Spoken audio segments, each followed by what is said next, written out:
so strange that I'm wearing it's the same color for QATAR Airways. It's like I'm wearing the QATAR Airways skirt. Why do you want to be a flight attendant? Why should we hire you? Tell me about yourself. Oh, we were feeling like we are the ones that failed. But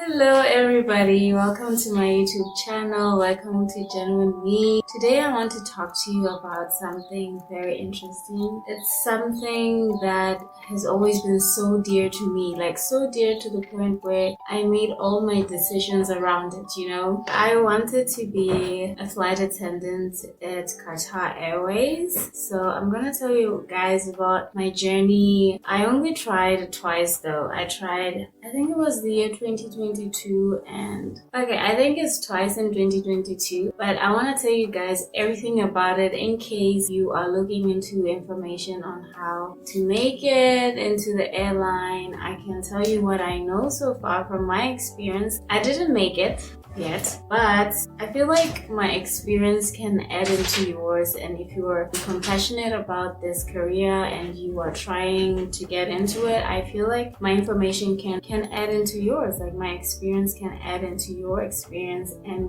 you can stand a better chance. I'm going to be reading from my notes here and there just to make sure I don't forget anything important. So in this video, I'm going to tell you tips and tricks, how to make it from like the first stage to the second stage, do's and don'ts, things like that. And most of it will really be from my research, which also helped me to make it as far as I did. First thing is first, there's a few requirements that if you want to be a flight attendant in QATAR Airways, you must meet. One of those requirements is that you must be 21 years of age and above. But I know there are circumstances and instances where like maybe you are 20, but if you're turning 21 the same year, they can make an exception for you. I've seen that happen when I was at my first interview. They really liked the girl and they said, you know what, you can still go through with this because you're turning 21 soon. The second requirement is that you must have the ability to reach 212 centimeters on your toes, or just they will have a little marking on the wall and you must be able to reach that height on your toes or without your shoes. The other requirement is that you must have a high school certificate. Remember, you are able to get this job straight off from your school because they are taking people who are like 21 years of age upward. So even if you just finished your grade 12 and you don't have much work experience yet, it's still fine. You must have fluency in speaking English as well as writing English. You must be willing to relocate to Doha. This is where QATAR Airways is based. As you go through the assessment, you realize they're actually testing these few things as well, like, you know, the outreach, the excellence in speaking English, which is why there's English tests and things like that. But let's go straight into step number one. What do? You apply. And how do you apply? You apply online. From there, everything is pretty much clear. You will see the post that you're trying to apply for your country, because they go to many nations. So you will see the post you're trying to apply for your country and you click on it. Just provide all the information that they're requiring from you. I think it's pretty straightforward. If you have made it from the application, they will send you an invitation through your email. The invitation will tell you quite a few things, like where the interview is going to be, what time slots are you supposed to be in. They will tell you what to bring, like bring your passport photo, bring your CV, and a copy of your invitation letter which they emailed you. This invitation will also tell you a few things to expect on that day. So from there on, you have to prepare for your interview. And one thing that I want to talk about is what must you wear on the day? How must you look? First things first, you must look as professional as possible. I'm going to put up a photo on the screen to show you what I was wearing on my first assessment day. I will also put the one to show you what I was wearing on my second assessment day. Remember, when you're invited to the interviews, you are asked to bring a passport size photo. I will also show you my passport size photos. Try to dress more like, you know how the flight attendants dress. Try to mimic that look. Wear a skirt, your formal skirt, and a short sleeves shirt and a blazer. You need to wear a short sleeves shirt, maybe even something like this. It can work. You put your blazer on top, because there's a stage where they're going to want to see your arms. They're going to check if you have scars, and they're going to even check on your legs. And if you do have a scar, you have to declare it. You have to show it to them. This is why you should wear a short skirt as compared to maybe long pants, because what are you gonna do now when they need to see your scars? But your skirt, it shouldn't be short, like short, you know, it should be professional, the same way, you know, like maybe something like this, like what I'm wearing. Okay, it doesn't show, but yeah, something like this. I think it's so strange that I'm wearing this skirt, because it's the same color for Qatar Airways. It's like I'm wearing the Qatar Airways skirt. But yeah, try to wear something like this, a little bit below your knees. You know, they are a very decent country, if I can put it like that. They like people who dress really decent. So just make sure you're on the safe side. Knee length or a little lower than your knees, just a little. Also, I want to talk about your hair. Make sure your hair is neat. If you can, tie it into a bun, tie it into a neat bun, just neat and clean. Look at how the flight attendants tie their bun. Try to do that. But I know it's not always the case for everybody. Some of you have your braids. Tie those braids neatly. Try to look as much as you can like a flight attendant. You know, even this hair length is allowed. They can just leave it loose like this. Just make sure everything is neat. That's what I can say. Don't try to be curly or stand out too much at the hair. Just be professional and neat. Also, on the side of men, since men are watching this, I don't know much, but if you're a man, just try to wear your formal. I'll put a few pictures on the screen for you to see, for women and for men, the best look you can have. And I know for men also, while you're on the job, the flight attendants, I think they don't keep a beard. I don't know if do they?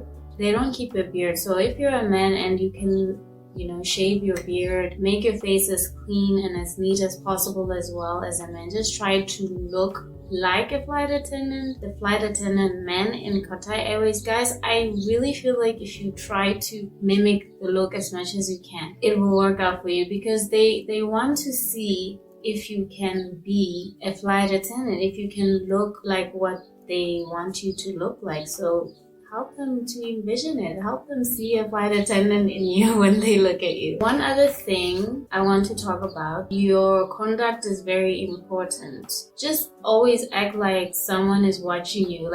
When I was doing my research, I really heard a lot about that. You never know who the recruiters came with. Maybe someone is an eye out there acting like one of the flight attendants. We don't know, but try to conduct yourself professionally, socialize with others, don't isolate yourself. You are trying to look like you will work well with others even when they've hired you. So on the day, even when you're waiting for your time slot, and even after, if you're waiting for the second stage, just talk to others, get to know them, smile, be on a good mood.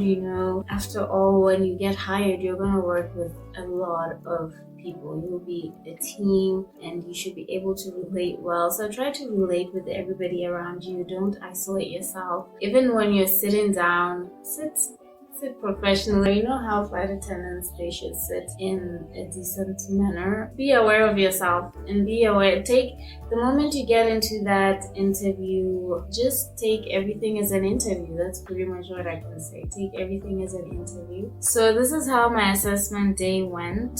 I got my invites, and because they said there's going to be so many people, they said that the assessments are going to take 3 days. The first day, CV drop. The second day, the assessment. And the third day, the final interview. But yeah, day one, let's start the CV handing, which is the first stage. Okay, now it's your turn. You get in, you're gonna hand your CV, you're gonna hand your passport photo, the things that they required you to bring on the invitation letter, right? Just be calm, listen, and speak on your turn. Like, don't interrupt the recruiter if maybe she's saying something, and wait for her to tell you to hand her the CV. Because I realize sometimes when you get into the interview room, she's still like writing something down about the person that just left the room. So just wait for her to finish. Don't just, slam your CV on her table. But I want to share with you a few questions that you might be asked on the interview when you're handing your CV. The most commonly asked questions here in this stage. Why do you want to be a flight attendant? Why should we hire you? Tell me about yourself. If you can master answering these 3 questions, I'm telling you, there's nothing that you should be afraid of. I remember the first time I went, I was asked, why do you want to be a flight attendant? The second time, I got the same question, okay? From my research, these are the 3 most asked questions. But let me tell you what not to say. When they ask you, why do you want to be a flight attendant? Don't say that because you love traveling. Don't say, I want to be a flight attendant because I love traveling. No. That was me the first time I got into the interview room, and I had practiced my answer. I thought, girl, you got this, and you're already taken. But little did I know that is not the way to go. Don't say that. Show them that you want to be a flight attendant because of the roles of a flight attendant, because you love customer service, because you are passionate about aviation, you love the career, you are someone who loves helping people. Show them that you love the bits and pieces about the job, like what actually goes on in the job. You know what I mean? Because that's actually what you're going to be doing. And you're not going to be traveling like, usually when people say they love traveling, it's like you are doing it for pleasure and things like that. So the traveling part, yes, we will get it, but it is not the most suitable thing to talk about. Like when you're saying you want this job because you love traveling. Traveling is not the most important thing about being a flight attendant. To them, they need to see somebody who wants to work. You want to work, you want to do this work, you want to just, So if you can master answering these 3 questions, I know like even when I was doing my research, there were so many questions people said that you can be prepared for what. But according to me, these are the questions that you need to know. Also, one thing that you must remember to do when you are before the recruiter, smile. And when you get into that interview room, like greet her, smile, be on a good energy. Like they want to see customer service when they look at you. Like the recruiter sees herself as a customer for a moment, and you are the flight attendant, and give her that service, make her feel good, exude good energy, like let her feel it. And one thing that you must be careful about is don't give an answer that is like super formal. Like that's one thing I learned in this experience. They want to hear the real you in your answer. They want you to be genuine with your answer, like this is coming straight from your heart. Like it shouldn't be like you practice this and like they can hear that. Like I witnessed an instance where someone gave an answer like that, because when we were being interviewed, we were in a queue like this, but the other person, like you could almost hear the interview going on, and he gave a really excellent answer, and the recruiter asked him, tell me the real reason you want this job. Tell me the real reason. Because they want to feel you. They want to see you. It's really not about the answer in this stage. Like from my research, that's what I found out. Not really entirely about your answer. It's also about your energy, your personality, they're testing also, can you speak English fluently, voice projection, things like that. They're really testing you in everything, but you don't notice that. You just think it's about the answer. No, it's about your smile, your face, your energy, how you make them feel when they're talking to you, when you're talking to them, the way you're responding, like everything, the way you're standing, your posture, your gestures while you're talking. Are you gonna be standing still like this when you're answering? Don't do that. Just be free. Try as much as you can to exude good energy. And when you give your answer, make sure it's straight to the point. Don't make it too long or too short. Just like when they're asking what's your name, just say your name, that sort of thing, you know. Don't add too much to your answers that's not necessary, because they have a long day and they want to help everybody. They are tired, they have a lot of work. Okay, so now if you made it, they will give you an invitation right on spot. And if you didn't make it, they won't give you the invitation, or they will say, I'll send you an email. No, they'll say you will receive an email. I feel like they say that just to make you not feel hurt. You know, it's not nice for them to reject you on spot, but usually when you make it to the second stage, they will hand you a physical invite on spot. Otherwise, you go home, you try again next time. I've been there. The first time I went, I didn't get an invitation. They told me, we will send you an email. And I waited for that email, only to find out that there's no email that's coming. It was probably just a way to say you're rejected, because I saw that everybody who was invited to the next day were actually given invites. The second time that I tried, I managed to pass the first stage and I was given an invite on spot. So now I'll talk about the second day, the second stage. This is day 2.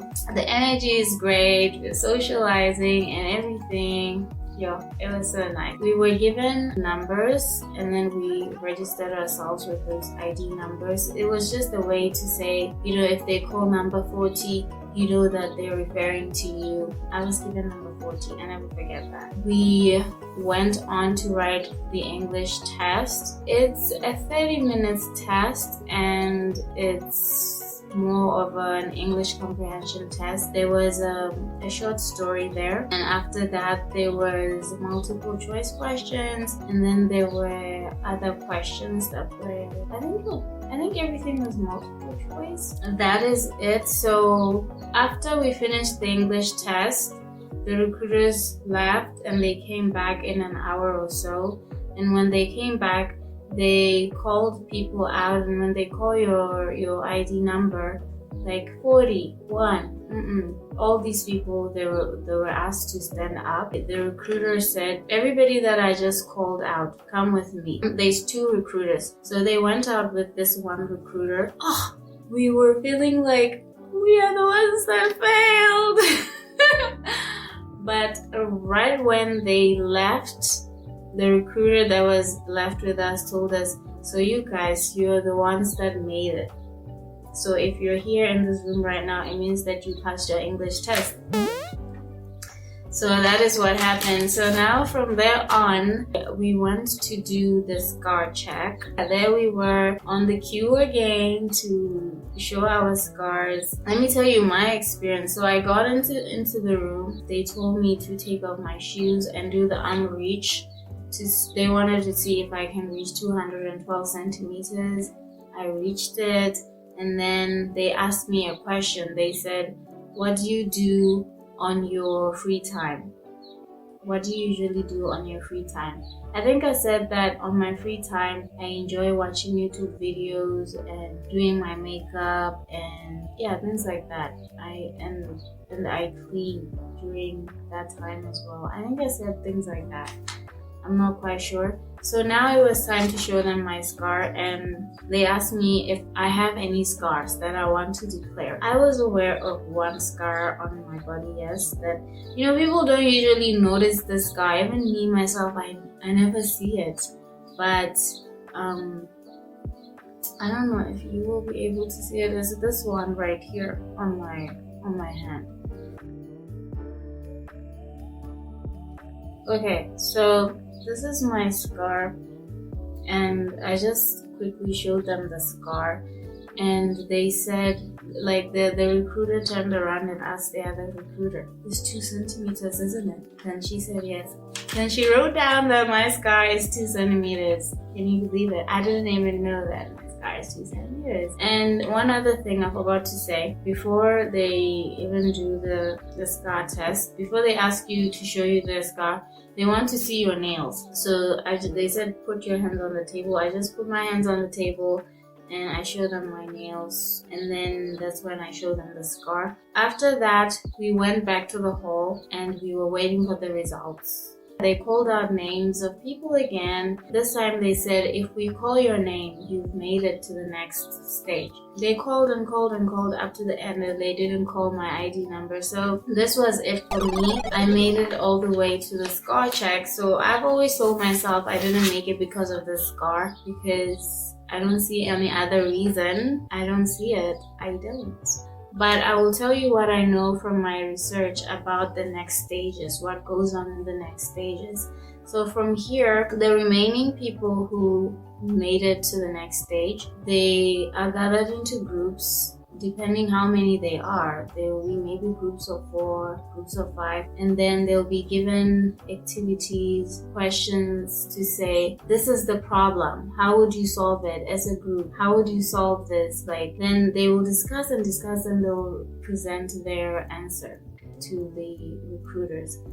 It's not really about the answer from what I've learned. It's about, are you able to work in a team? They're watching who is overstepping others, you know, who is pushy, who is not listening when others are saying their suggestions. They want someone who can embrace others' thoughts, others' opinions, and, you know, they discuss it from a point of, yeah, but that's a good suggestion, but how about we do this? What do you think of this? They want someone who's considerate of others. If you feel like someone's suggestion is not something that would work, you don't just say, no, I think that's a bad idea. I think that will definitely never work. They don't want people who are harsh and can hurt other people's feelings. Just be like, I think that's a great idea. What if we do it this way, you know? So they're watching everything. It's not about the answer. It's about teamwork at this point. And if you make it from this stage to the next one, I think the next one is the final stage, the one-on-one interview, where they'll be talking to you more on a close-up, one-on-one situation, asking you, how do you feel about relocating to a different country? Have you ever worked in a different country before? Do you think blah, blah, blah, blah? All those final interview questions. Usually they ask questions which are maybe even similar to the ones they ask you when you're handing in your CV, but a lot more questions. Remember, at this point, they are really thinking about hiring you. They want to know if you're suitable on every level, if you're comfortable. Like, one of the questions is, are you able to serve alcohol? They want to know, will this person be able to serve alcohol if we hire her? You know, if the job requires you to be able to serve alcohol to the customers, you know. They're just going deep in there to see if you can actually do the job. I feel like it's not even more of like a deep testing sort of interview at this point. They're just checking if the things they will require you to do, can you do them? From there on, they will make you sign some papers. I'm not sure what it's about, but that's pretty much what I heard. From there on though, you still do wait for them to contact you again, and then they will formalize everything. If they have hired you, if they've decided to go with you, they will ask you for medical tests, like there are medical tests that you have to go do, ask you for copies of your passport. They will ask you for photos, like full body photos, things like that, but you don't need to worry much about that. If you're watching this video, what you need to focus on is mainly to just make it through the stages and get this job, because that's really what you want. And I think everything else that they'll require you to do, you'll be able to do it. This is my experience trying to be a flight attendant in QATAR Airways. I don't know if I will ever try again, do another try. Currently, they have not been coming to our country. I don't know when they're going to come next. There's been like just a huge silence that got us wondering, are they even ever going to come back to our country? But I feel like this is something I'm passionate about. Obviously in life, if you really want something, you have to go for it, and you only fail the day that you quit on something. Otherwise, you can't really say that, I didn't make it because I quit because they're never gonna hire. How do you know? You have to do your best as long as you can. You have to keep trying. Right now, though, I want to focus on my current career and teaching. But that's not to say that I'll close the door on being a flight attendant. I really, really am passionate about this job, being a flight attendant. I surely feel like if given the chance one day, I will try it out. But right now, I want to focus on what I'm doing, and I'm embracing it, and I really see a good future with it. Please do like this video. Please leave a comment, ask me anything. Let me know if you want me to record anything regarding this again, maybe with a different airline. This video was only precisely about QATAR Airways, people who want to try with QATAR Airways, maybe Emirates Airlines. I can definitely put up a good video for you guys. Thank you for watching this video. Remember to like, subscribe, and I'll see you on the next one.